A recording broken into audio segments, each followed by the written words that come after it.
Being featured is brought to you by Lucky Horseshoe, A&R Electrical Services, and Patient Spirit Productions.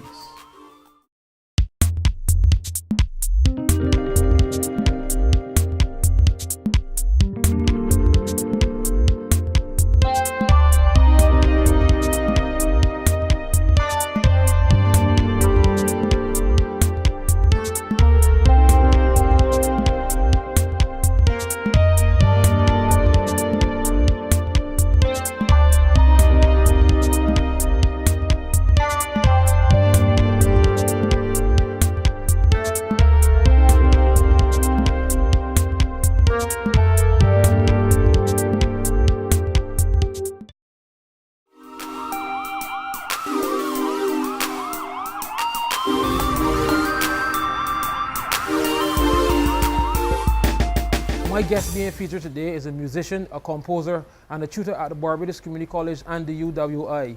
He's recognized in society as Dr. Stefan Walcott, but now in the music circles, simply Stefan. Stefan, welcome to the show. Thanks for having me, Joe. Well, the year is pretty much young, and you were off to a hectic start already, just coming back from Haiti. Talk about that trip. 1688, part of the collective was in Haiti with the Port-au-Prince Jazz Festival. It was a really good experience, again, because it was the second time we were in Haiti. The first time was for Carifesta as part of the national contingent, where the musical representatives from Barbados. Out of that came the opportunity to go to the Port-au-Prince Jazz Festival, where we played at Carifesta Jazz, and then the promoters saw us and there were negotiations in place, and then we returned for the Port-au-Prince Jazz Festival. I talk with the persons who have gone to that show. So we had Petra Wells, Joe Morris, sisters, who were the only female musicians. Well, no, that's not true. Melanie Michelle had a Japanese keyboard player, but they were the only drum and bass player that were female on the night, and very unique to see that. So that was a spectacle in itself. She was a fantastic drummer, and Joel is an up-and-coming bass player as well too. So they really meshed well together, and they were part of the group. We had Mylon Clark on tenor sax, and Kweku Jelani on trumpet, and Andre Ford on steel pan, and then they played piano as well too. Yeah, and previous to that, Naniki had a big jazz show. You were part of, well, you played a pivotal role as well in that show. Yeah, and the Nikki Jazz was really, I used a lot of reallys there to emphasize it. It was a really wonderful experience again. I got to do a big band night. The 1688 Collective and the 1688 Big Band came out that night doing Irving Burgess music, and where I got to reinterpret and deal with his material and put it in this new medium of big band in terms of his material. So it was a very challenging experience as well too, as being rewarding. So I managed to draw from various Caribbean styles and put them together to his music, to reinterpret them, also extend the form, to put solos, that kind of stuff. So it was a chance for me to really get into my arranging chops and practice it, and a chance for people to hear a big band, because not many big bands are heard these days in the Caribbean, especially the English-speaking Caribbean. And then that was followed soon after by Nicholas Branker's show, which I also did the arrangements for, the string arrangements as well as the brass arrangements. 1688 were part of that show as well too. The horn section from the collective, 10-piece horn section, were part of that group, as well as 3 string players who are from 1688. And then it was augmented by some Brazilian musicians. So it was really, as I said before, a really wonderful experience. And thanks to Tom Hines for having the vision and the drive and taking that sacrifice each year to try to put on events of high quality. Yeah, well, Stefan, you're a piano player and a past student of the Harrison College School. Take us back to the young days when perhaps you would have had experience with Janice Millington. Yeah, I started playing music when I was 6, when I started taking piano lessons. I started taking it seriously, I said, when I was like 14, 15, when I started a group along with Neil Newton and David Carnegie and Jamal Braffett, coming guys that don't play anymore, guys who are no engineers and that kind of stuff, and doctors, Nicole Preedy and Vicky Vaughn. We were part of this group called Untitled back when I was in 4th or 5th form. And from then, when I started playing music, I said, this is what I want to do. And once you're involved in music at Harrison College, at some point in time, you have to negotiate with Janice. And Janice is a serious customer. She doesn't believe you do music halfway. You don't come and make sport as a band. Whatever you do musically has to be the same level of excellence you put in any other endeavor, right? So she really insisted that we make strides to become better musicians and have better musicianship, not only musicians as in playing notes, but to understand your role in terms of vibe, in terms of energy, in terms of what you're trying to put forward. As I keep saying, I didn't understand things she said until recently, like maybe when I say recently 10 years ago, and this is like going back 20 years ago, because she always spoke at this level and you need to come there to understand what she's saying. And she was a very, very, I want to say controlling, but not controlling, a very, very demanding person, a demanding teacher, and she always made sure that you need to be on point whenever you had to deal with anything she was involved with. Okay, and outside of Janice, who were some of your earlier influences as a piano player? As a piano player, growing up, we didn't have YouTube at that time, so whatever jazz or whatever instrumental music that you liked, you had to try and source. So I used to listen to some late night programs with John Stevenson, and he would play our jazz, and I used to be looking forward to that. I used to press tape record to see what is available, what is out there. And he played a pianist once called Michel Camilo doing some tracks from his album. And from then they said, whoa, this guy is amazing. And that sound of infusing the Caribbean experience with the jazz idiom put together on a piano and played in such an energetic and rhythmic fashion really turned me on. So Michel Camilo was a big influence from then. Roger Giddens was also a big influence because then around that time Nicholas brought out the album, Nicholas Branca brought out the album, Andre Woodman brought out the album, and Roger was on it, as well too as Arturo. So they brought out albums around the same time. So all this stuff I was now being exposed to, and whatever I could grasp at that time was listening to. So that was a very early influence. So coming on later, Michel Camilo remained an influence. So Chucho Valdez from Cuba, Danilo Perez from Panama, the guys from the Americas that try to fuse jazz with their own indigenous cultures were always pianists that spoke to me more at that time. And then obviously Andre Daniel was my tutor when I was at BCC. I went to BCC after Harrison College. It was the first music program, and he was my tutor at that time, and he was another big influence. To see someone play that well up close really blew your mind as a 17, 18-year-old person, right? Yeah, so those have been my influences coming true. Okay, and then quickly after, straight off the cuff, you were into tutoring. Talk about getting the call to tutor at Barbados Community College. Right, so after community college, I went away to study at Leeds College of Music. It's part of got my degree from Leeds University, so the college has this relationship with the university, got my degree from there. Did a master's there as well too. And while there I was exposed to more Cuban music than it was in Barbados, obviously because it's a more metropolitan space. You have people from all over the world living there, and one of my very close teachers, Omar Puente, was a Cuban violinist who had moved over to the UK to live, and played in his Latin big band, played in his groups, and really got exposed closely to that form of music. Also while there, got the chance to play with some Cameroon guys, all this sort of stuff. So when I came back to Barbados, it was under the notion that I was going to try to bring whatever I learned back here. And Roger realized what I was trying to do, and he realized that there was a space available and I could possibly fill it and contribute to the program. So he brought me on to teach Caribbean music and also run the big band in the first year I was back. So I came back like August, and from like September I was at the college. And I've been there since then, teaching Caribbean music. I don't run the big band anymore. I run Caribbean ensemble. I also do music history too, which deals with the music from the African American experience in the United States. So like jazz, popular music, R&B, those kinds of things, blues, that kind of stuff, which I learned and was involved with obviously when I was in the UK, because in the jazz program, obviously you learn the history of that particular set of people and their contribution to world culture. So I came from that into tutoring. I've been tutoring ever since. It has its moments, both of pleasure and of frustration, but largely pleasure. Seeing people grow, seeing people like yourself, Randy, who are now doing their own thing, expanding, showing what they can do, not only musically, but in terms of media. These are the sort of moments that you really enjoy as a tutor, when you see somebody when they first come in and when they have left the college, what they've learned from you and learned from the program in general. Okay, you mentioned the Caribbean Ensemble. I know you guys have done numerous trips. Talk about some of those moments. Right, in 2009, the ensemble started its first overseas venture, our first tour, where we wanted to expose the program to people around in the Eastern Caribbean. So we went to St. Lucia. It was a successful tour.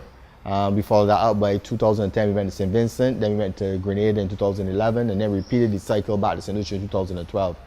Since the economic situation, I know it's a cliche, everybody says it, but since that particular moment, a lot of funding has decreased in the community college. So we're no longer able to facilitate those programs to the level we want to, so they've discontinued. But the Caribbean Ensemble is still functioning. We did a gig last month. The new ensemble obviously did a gig last month. And then there's doing the Oysons gig, which has become a staple and a sort of like a graduation ceremony for the group. We've done that gig now for 3-4 years now. So it's a chance for those students to be exposed to the larger stage and the unforgiving Bajan public, because you know Barbadians do not play when it comes to hearing music that they consider to be shoddy.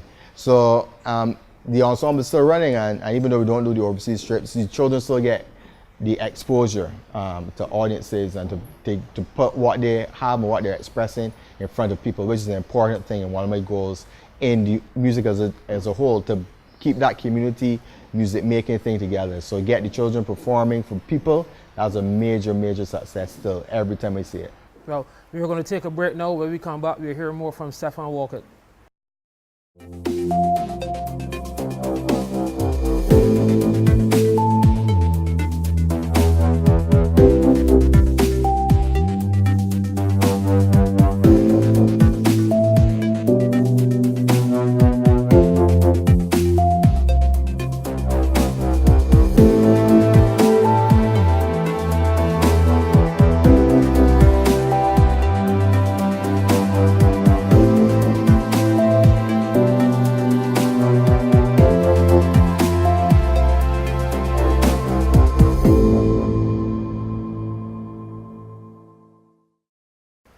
Welcome back to the show. We have with us today Dr. Stefan Walcott, a tutor at the Barbados Community College and the UWI, also the leader of the 1688 Orchestra. Stefan, welcome to the show. Yes, Randy, thanks again. Well, you went on to further your studies once again, and I think last year I witnessed you graduate with the PhD. Talk about graduating now with the doctorate and some of your research. Right, around 2007, I decided to take the step in pursuing a PhD. I considered the fact that if I wanted to stay in a tertiary education system, I needed a qualification that would allow me to do so before complication. So I chose cultural studies at the university. It was a government-sponsored program. Big thanks to both administrations for supporting the cultural movement in Barbados and the education, the tertiary education of the cultural practitioners. So I was in that program from 2007 and graduated in 2014. So it was a 7-year slog, and when you do a PhD, it's a slog. There's some hard times in there. So my research topic was Barbadian music. That was a larger topic, and I looked at the ways in which Barbadians express or enact their identities through music. How Spooge is connected to Barbadian identity, how Bashment Soca, how church music has played in, all these things that are considered to be Bajan, how they interact with and how they express and perform a national identity in Barbados. Yeah, and you also have a blog where you also go out to share some of your knowledge. Talk about starting your blog and some of the topics you would have touched on thus far. Right, www.stefanwalcott.com. stefanwalcott.com. www.stefanwalcott.com. Yeah, it's where I look to put in a simple way the stuff I've researched in that 7-year period, because some of these concepts are very very meaningful but not necessarily accessible to people, because people don't want to go and search out these academic books and then the academic language further turns them off. So I wanted a way to break down topics that could discuss Caribbean music and the issues we're facing in the Caribbean, which reflects on the wider society as a whole in an accessible way. So that's what the blog is for. So in it, I deal with a variety of topics. So stuff about Rihanna, stuff about walking up, stuff also about aesthetics, about teaching, anything musically related I think is relevant and that people can benefit from. I try to post up. So far I've received a fairly good response to a music blog about Caribbean music. I'm not writing about fashion or makeup, but I've received hits from all over the world. I know people say that all the time, but I really have received hits from all over the world. And I like to tell people, since Rihanna came to Barbados and Walk Up, that Walking Up blog article has exploded, Yes. and it's now my most popular article. So I also did stuff on red plastic bag, that kind of stuff, right? So I'm looking to put more tuition videos up as well too, because I did some these tutorials where I go through the arrangements I do for 1688, try to marry that too as well too. So it'd be interesting for musicians who want to deal strictly with music, as well as people who want to deal with the other topics around music, the other social issues that music impacts upon and is impacted on. Right. Well, let's deal with the topic which I consider to be the hot topic, 1688. Talk about getting that group started. Well, that started in 2009. I was in Jamaica listening to a lecture by Marcia Burroughs. I think that's where the name came, Dr. Marcia Burroughs, who was the head of the Cultural Studies program. She mentioned the year 1688 as the year the British tried banning African drums, tried banning the playing of African-derived music in Barbados. And around 2008-9, when you were graduating, Joe, your year in particular had some amazing practitioners of music, young guys coming out. I was wondering where these guys are going to play and what they're going to do now. So then they said, in the same time, soon after listening to Dr. Burroughs, or just before, when I was in Jamaica, why not start a big band, a steel pan group that can keep a large set of guys together and keep them playing together? So that's what I did in 2009, and they went to NIFCA, received an award, and NIFCA was all about getting the wheels in motion. And then 2010, we launched at the Frank Cullimore Hall, and from then, we've experienced a wide range of challenges as well as successes in Barbados. Keeping such a large group together for every gig is difficult. So then we realized the collective needs to break down into smaller groups in order to perform. So we went through that. And they said we know because they have a management team which came on board, which makes things a lot easier now in terms of dealing with such a large size group. Because since maybe 2013 into 14, we became very busy. 2013, we went to Carry Festival Jazz, supported by the government of Barbados, who have been excellent, very good towards our project and our vision. In 2014, we went to St. Lucia Jazz Festival, Jazz and Arts Festival. 2015, we went to Martinique, La Matin Jazz. So the touring plus the other gigs and trying the other social outreach programs, which are a big part of what we do, was very challenging. But as I said, now I have a team now, and as more people come on board that share the vision, we'll keep growing in that direction. So Scotiabank came on board last year to do the school tours. We go around to the primary schools, public primary schools, playing with the kids, as well too as outdoor venues where people can come and watch free of cost in lovely locations in Barbados, evening concerts, you may call them. So all these projects are part of the whole 1688 program, where we try and take live music, keep the live guys, the live musicians playing at the semi-professional level, as well as bring up a younger generation, exposing them to what the possibilities are as an instrumentalist, how to express yourself. Well, Stefan, a very interesting conversation, and I want to thank you very much for coming once again. Thanks a lot for having me, Joe, and all the best to being featured. Remember, StefanWalcott.com. Thanks a lot, Joe. Well, we are going to go out now with a Patient Spirit production. Check out the band, Amazing Chemistry.